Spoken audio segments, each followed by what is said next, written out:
안녕하세요, 제인입니다. 오늘은 미술 작품을 고르는 방법을 알려드리려고 해요. 사실 그림을 고르는데 무슨 방법이 있을까라고 생각을 하실지 모르겠지만 내가 좋아하는 그림을 고를 때도 고르는 방법이 있습니다.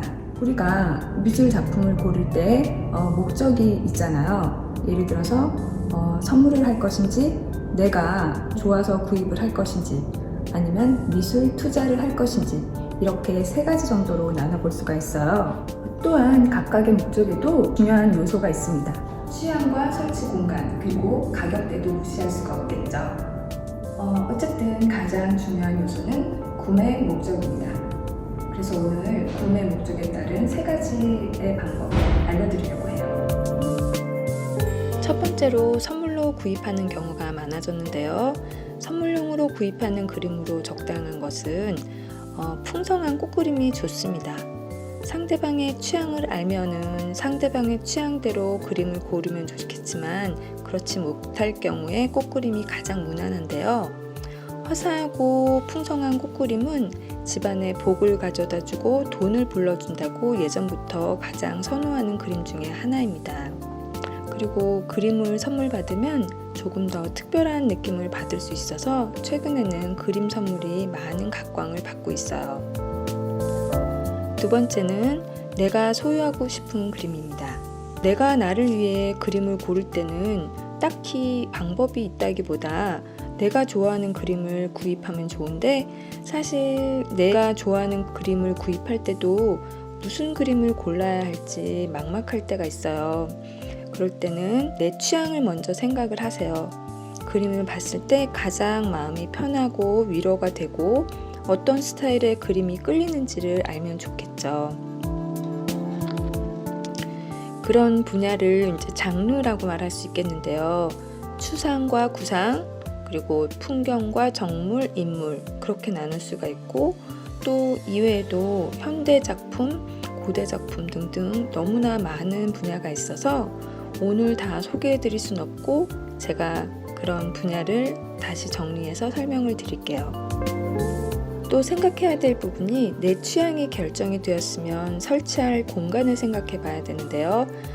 컬러나 분위기가 굉장히 좌우할 텐데 이런 것들은 인테리어를 위한 그림 고르는 방법이라고 해서 제가 영상을 다시 만들겠습니다.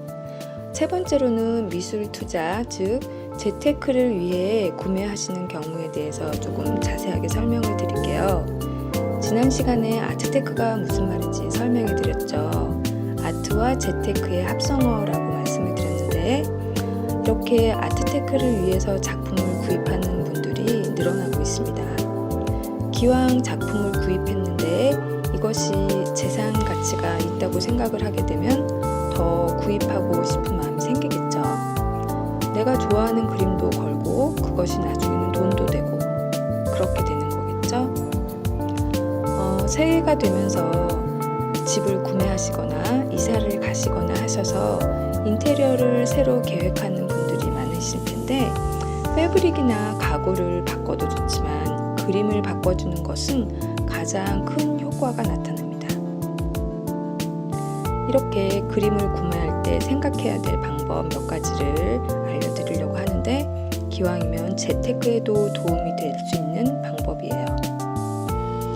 첫 번째로 시장에서 검증된 작품을 구매하는 것입니다.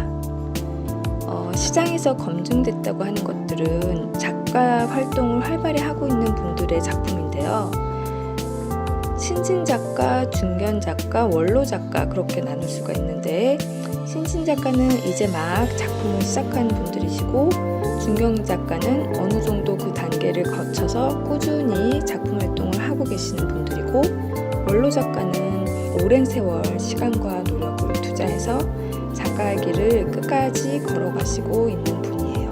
여기서 신진 작가의 작품을 구매를 하게 되면 그분들은 언제 그림을 그만둘지 확실하지가 않은 경우가 많아서 사실 좀 위험한 경우가 있는데, 오히려 신진 작가를 잘 선택하면 더 이익을 챙길 수도 있어요. 왜냐면 신진 작가의 작품들은 가격이 저렴하거든요.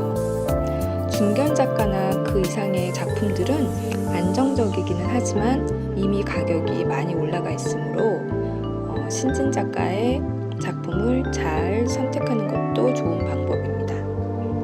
왜냐하면 그림값이 떨어지는 일은 거의 없기 때문이에요. 그래서 신진 작가들이 꾸준히 노력을 하면 중견 원로 작가가 돼 가면서 값이 올라가게 되어 있습니다. 두 번째로 같은 작가라도 전성기 때 가격이 비싸므로 작가의 히스토리를 살펴보고 얼마나 많은 전시를 했고 발전 가능성이 있는지 살펴보는 것도 중요해요. 마음에 드는 작가가 생겼으면 그 작가의 홈페이지를 가서 방문하거나 전시를 하고 있는 갤러리에 웹사이트를 들어가서 보면 히스토리가 쫙 나와 있거든요. 한 번쯤 살펴보시는 것도 도움이 되실 거예요. 또한 인기 있는 작가의 작품을 사는 거예요. 작품은 사고 파는 경우가 굉장히 빈번하게 일어나는데 인기 있는 작가는 환금성이 좋아서 나중에 되팔 때 이익을 얻을 수 있는 확률이 높습니다. 또한 원화는 비싸므로 처음 그림을 구입하시는 분들은 프린트나 아트 상품을 구입하는 것도 좋아요. 프린트나 아트 상품도 작가들의 작품들은 대부분 한정 판매를 하는 경우가 많기 때문에 분명히 값어치가 올라가게 돼 있거든요.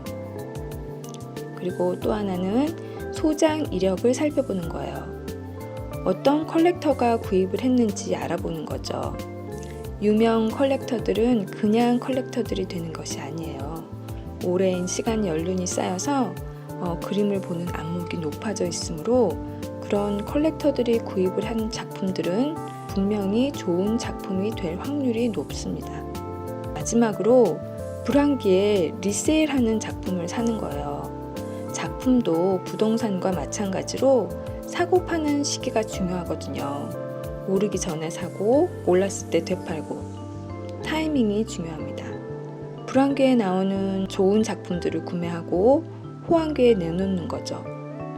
이렇게 아트테크도 오랜 시간을 두고 장기적으로 내다봐야 좋은 결과를 얻을 수가 있습니다. 뭐든지 서두르면 잘 안 되잖아요. 그쵸? 그러니까 그림도 이렇게 재테크를 할 수 있구나 정도를 생각하시고 꾸준히 공부도 하고 많이 알아보고 하시면 내가 좋아하는 그림을 구입을 하면서도 재테크가 될 수 있다는 얘기예요.